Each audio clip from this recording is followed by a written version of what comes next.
Selly Oak Hospital in Birmingham, like so many other hospitals in Europe, has had problems fighting superbugs such as MRSA. As a specialist trauma centre, Selly Oak was particularly keen to take part in this new trial, which on the face of it appears deceptively simple. The secret weapon for reducing MRSA and other hospital-acquired infections could be copper.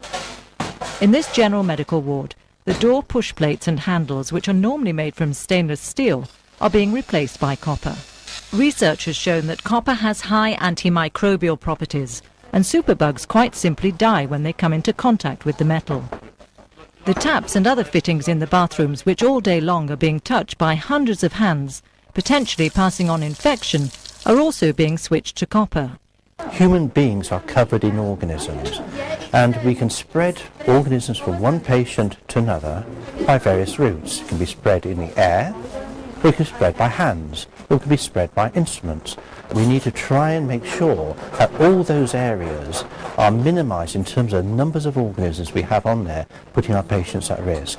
And if copper can do that job for us, that's going to be fantastic.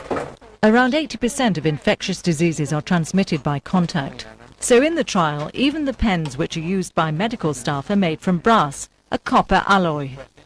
In future, doctors' stainless steel stethoscopes may also be replaced by copper. The hospital trial is the result of research here at Southampton University.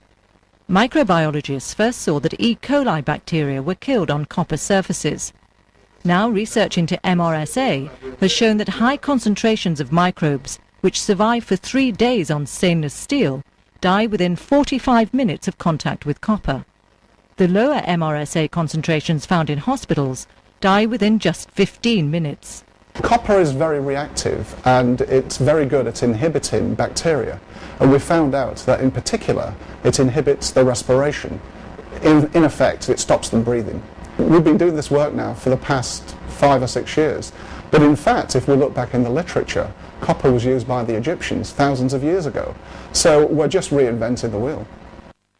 It's not just MRSA which can be killed by copper, but other newer hospital bugs, such as Clostridium difficile.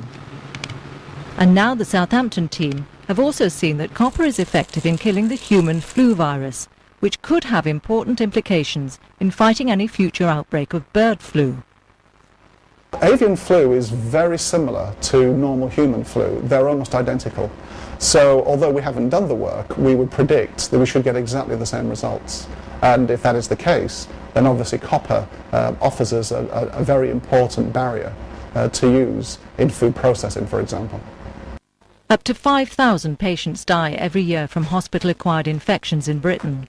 It costs the National Health Service around £1 billion.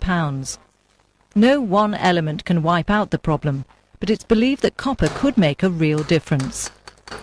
Potentially it's very, very exciting if we find that the copper actually does work in the clinical environment, as has been shown in the laboratory tests in Southampton and also in our own laboratories in Birmingham. Then this potentially has a great offer in terms of prevention of spread of infection. During the trial, infection rates on this ward will be compared with a similar ward without copper fittings. The trial's due to last 18 months, but if it shows promising results earlier, then there's little doubt that other hospitals will be keen to follow this lead.